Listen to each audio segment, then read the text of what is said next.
नमस्कार दोस्तों, चलिए जानते हैं बिहार की 25 फटाफट बड़ी खबरों को केवल 5 मिनट में। लेकिन उससे पहले आप ये वीडियो किस जगह से देख रहे हैं हमें कमेंट में जरूर बताएं। आज रात 12 बजे से पूरे बिहार में 5 बड़े नियम बदलने जा रहे हैं। अगर आपने ये वीडियो नहीं देखी तो कल से आपको भारी जुर्माना भरना पड़ सकता है। वो 5 नियम कौन से हैं और आपको क्या सावधानी रखनी है, ये सब कुछ जानेंगे आज की इस फटाफट न्यूज में। मुख्यमंत्री नीतीश कुमार आज विधान परिषद यानी एमएलसी पद से अपना इस्तीफा दे सकते हैं, क्योंकि राज्यसभा के लिए चुने जाने के बाद 14 दिनों की कानूनी समय सीमा आज पूरी हो रही है। हालांकि वे अगले 6 महीने तक मुख्यमंत्री पद पर बने रह सकते हैं, लेकिन इस्तीफे की इस खबर ने राज्य में नए राजनीतिक समीकरणों और नए मुख्यमंत्री के चेहरे को लेकर चर्चाएं तेज कर दी हैं। बिहार बोर्ड 10वीं यानी मैट्रिक के नतीजों के बाद आज राज्य भर में सफल छात्रों के घरों में जश्न का माहौल है। बोर्ड ने रिकॉर्ड समय में रिजल्ट जारी कर एक बार फिर अपनी कार्यक्षमता साबित की है। टॉपर्स की सूची में इस बार ग्रामीण इलाकों के बच्चों ने बाजी मारी है, जिन्हें जल्द ही सरकार द्वारा विशेष समारोह में सम्मानित और पुरस्कृत किया जाएगा। राज्य सरकार ने किसानों के हित में बड़ा फैसला लेते हुए 1 अप्रैल से गेहूं की खरीद शुरू करने का ऐलान किया है, जिसके लिए न्यूनतम समर्थन मूल्य 2,585 रुपए प्रति क्विंटल तय किया गया है। किसानों को बिचौलियों से बचाने के लिए इस बार सीधे उनके बैंक खातों में 48 घंटों के भीतर भुगतान करने की पारदर्शी व्यवस्था लागू की गई है। बिहार के उप मुख्यमंत्री सम्राट चौधरी आज दिल्ली का दौरा कर सकते हैं, जहां वे केंद्रीय नेतृत्व के साथ राज्य के आगामी विकास कार्यों और राजनीतिक फेरबदल पर चर्चा करेंगे। माना जा रहा है कि नीतीश कुमार के एमएलसी पद से इस्तीफे के बाद बीजेपी और जेडीयू के बीच सत्ता के तालमेल को लेकर यह बैठक काफी महत्वपूर्ण होने वाली है। आज सोम प्रदोष व्रत के अवसर पर बिहार के तमाम शिवालयों में सुबह से ही भक्तों की भारी भीड़ उमड़ रही है। विशेषकर पटना के महावीर मंदिर और देवघर जाने वाले रास्तों पर सुरक्षा के पुख्ता इंतजाम किए गए हैं। श्रद्धालु सुख समृद्धि की कामना के साथ भगवान शिव का जलाभिषेक कर रहे हैं, जिससे वातावरण पूरी तरह भक्तिमय हो गया है। बिहार में बढ़ती गर्मी को देखते हुए आपदा प्रबंधन विभाग ने येलो अलर्ट जारी किया है और लोगों को दोपहर के समय घर से बाहर न निकलने की सलाह दी है। लू के प्रकोप से बचने के लिए सरकारी अस्पतालों को अलर्ट पर रखा गया है और सभी स्कूलों के समय में भी बदलाव करने पर विचार किया जा रहा है। पटना में स्पोर्ट्स सिटी के निर्माण कार्य में तेजी लाने के लिए विभाग ने नई गाइडलाइन जारी की है, ताकि बिहार के खिलाड़ियों को अंतर्राष्ट्रीय स्तर की सुविधाएं घर में ही मिल सकें। मुख्यमंत्री के विजन के अनुसार इस प्रोजेक्ट के पूरा होने के बाद बिहार राष्ट्रीय खेलों की मेजबानी करने के लिए पूरी तरह सक्षम हो जाएगा। मुजफ्फरपुर में स्मार्ट सिटी प्रोजेक्ट के तहत आज कई नई सड़कों और ड्रेनेज सिस्टम का उद्घाटन होना है, जिससे शहर के लोगों को जलभराव की समस्या से बड़ी राहत मिलेगी। प्रशासन ने दावा किया है कि इस मॉनसून से पहले शहर के मुख्य इलाकों में नाले की सफाई और सड़कों का चौड़ीकरण कार्य पूरा कर लिया जाएगा। बिहार के मदरसों में कार्यरत शिक्षकों के लिए खुशखबरी है। सरकार ने उनके वेतन को अन्य सरकारी शिक्षकों के बराबर करने की प्रक्रिया शुरू कर दी है। इस फैसले से हजारों शिक्षकों की आर्थिक स्थिति में सुधार होगा और शिक्षा की गुणवत्ता को बेहतर बनाने में भी मदद मिलेगी, जो लंबे समय से लंबित मांग थी। जीविका दीदियों की सफलता की कहानी अब शहरी क्षेत्रों में भी दोहराई जाएगी। सरकार ने मुख्यमंत्री महिला रोजगार योजना के तहत शहरी गरीब महिलाओं को छोटे उद्योग शुरू करने के लिए आर्थिक मदद देने का फैसला किया है। इसके तहत महिलाओं को 2 लाख रुपए तक की सहायता दी जाएगी, ताकि वे आत्मनिर्भर बनकर अपने परिवार का सहारा बन सकें। बिहार में पुराने बंद पड़े चीनी मिलों को फिर से शुरू करने की योजना पर काम शुरू हो गया है, जिससे स्थानीय युवाओं को रोजगार के नए अवसर मिलेंगे और गन्ना किसानों को अपनी फसल का उचित दाम मिल सकेगा।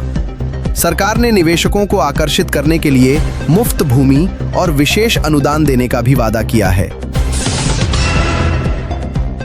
गया में पर्यटन को बढ़ावा देने के लिए इको टूरिज्म प्रोजेक्ट का विस्तार किया जा रहा है, जिससे विदेशी पर्यटकों की संख्या में इजाफा होने की उम्मीद है। बोधगया के आसपास के क्षेत्रों में नई सुविधाओं और बेहतर कनेक्टिविटी के लिए कई सड़कों का जाल बिछाया जा रहा है, जो स्थानीय अर्थव्यवस्था को मजबूती देगा। बिहार के सरकारी स्कूलों में 45,000 नए शिक्षकों की बहाली के लिए बीपीएससी जल्द ही नोटिफिकेशन जारी करने वाला है, जिससे युवाओं में नौकरी की नई उम्मीद जगी है। शिक्षा विभाग ने खाली पदों का ब्यौरा तैयार कर लिया है और भर्ती प्रक्रिया को पूरी तरह पारदर्शी और डिजिटल बनाने पर जोर दिया जा रहा है। पटना मेट्रो के काम में तेजी लाने के लिए अंडरग्राउंड टनलिंग का अगला चरण आज से शुरू हो रहा है, जिससे शहर के यातायात को भविष्य में काफी सुगमता मिलेगी। अधिकारियों का कहना है कि निर्धारित समय सीमा के भीतर पहले फेज का परिचालन शुरू करने के लिए रात दिन काम किया जा रहा है। बिहार में बिजली की समस्या को दूर करने के लिए सरकार हर घर की छत पर सोलर पैनल लगाने की योजना को प्रोत्साहित कर रही है, जिसके लिए भारी सब्सिडी दी जा रही है। इस योजना से न केवल बिजली बिल कम होगा, बल्कि राज्य में हरित ऊर्जा के उपयोग को भी बढ़ावा मिलेगा, जो पर्यावरण के लिए भी अच्छा है। भागलपुर में सिल्क उद्योग को पुनर्जीवित करने के लिए सरकार ने नए क्लस्टर बनाने की घोषणा की है, जिससे बुनकरों को आधुनिक मशीनें और बाजार उपलब्ध कराया जाएगा। भागलपुरी सिल्क को वैश्विक पहचान दिलाने के लिए ब्रांडिंग और एक्सपोर्ट को लेकर नई रणनीति तैयार की जा रही है।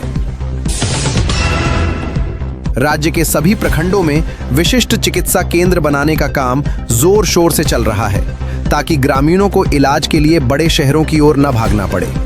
इन केंद्रों पर आधुनिक मशीनें और विशेषज्ञ डॉक्टरों की तैनाती की जा रही है, जिससे बिहार की स्वास्थ्य व्यवस्था में क्रांतिकारी बदलाव आएगा। बिहार पुलिस में खाली पड़े हजारों पदों पर भर्ती के लिए शारीरिक दक्षता परीक्षा की तारीखों का ऐलान आज हो सकता है, जिससे अभ्यर्थियों की धड़कनें तेज हो गई हैं। गृह विभाग ने सुरक्षा व्यवस्था को मजबूत करने के लिए पुलिस बल के आधुनिकीकरण और नए रंग रूटों की ट्रेनिंग पर विशेष ध्यान दिया है। दरभंगा एयरपोर्ट के विस्तार के लिए जमीन अधिग्रहण की प्रक्रिया अंतिम चरण में है, जिससे यहां से हवाई यात्रा करने वाले यात्रियों को और अधिक सुविधाएं मिल सकेंगी। नए टर्मिनल बिल्डिंग के निर्माण के बाद यहां से अंतर्राष्ट्रीय उड़ानें शुरू होने का रास्ता भी साफ हो जाएगा, जो मिथिलांचल के लिए बड़ी बात है। बिहार में शराबबंदी कानून को और अधिक सख्ती से लागू करने के लिए ड्रोन और आधुनिक कैमरों की मदद ली जा रही है, ताकि अवैध शराब के कारोबार पर पूरी तरह लगाम लगाई जा सके। उत्पाद विभाग ने गुप्त सूचना के आधार पर कई जिलों में छापेमारी कर बड़ी मात्रा में खेप पकड़ी है और दोषियों पर सख्त कार्रवाई की जा रही है। पटना के ऐतिहासिक गांधी मैदान में आज से 3 दिवसीय पुस्तक मेले का आयोजन शुरू हो रहा है, जिसमें देश भर के जाने माने साहित्यकार और प्रकाशक हिस्सा ले रहे हैं। युवाओं में पढ़ने की आदत को बढ़ावा देने के लिए विभिन्न प्रतियोगिताओं और संवाद सत्रों का भी आयोजन किया जाएगा। राज्य में बढ़ते साइबर अपराध को रोकने के लिए हर जिले में स्पेशल साइबर थाने खोले जा रहे हैं, जहां एक्सपर्ट्स की टीम लोगों की शिकायतों का तुरंत निपटारा करेगी। पुलिस प्रशासन ने आम जनता से अपील की है कि वे किसी भी संदिग्ध लिंक या कॉल की जानकारी तुरंत हेल्पलाइन नंबर पर दें। बिहार के कई जिलों में आज हल्की बारिश की संभावना जताई गई है, जिससे तापमान में थोड़ी गिरावट आ सकती है और लोगों को गर्मी से मामूली राहत मिल सकती है।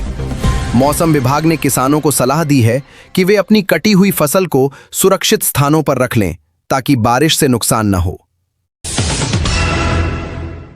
पूर्णिया में नए मेडिकल कॉलेज के निर्माण कार्य का जायजा लेने आज स्वास्थ्य मंत्री पहुंच सकते हैं, जहां वे विकास कार्यों की समीक्षा करेंगे। सीमांचल के लोगों को बेहतर इलाज की सुविधा देने के लिए इस मेडिकल कॉलेज का जल्द शुरू होना बेहद जरूरी माना जा रहा है।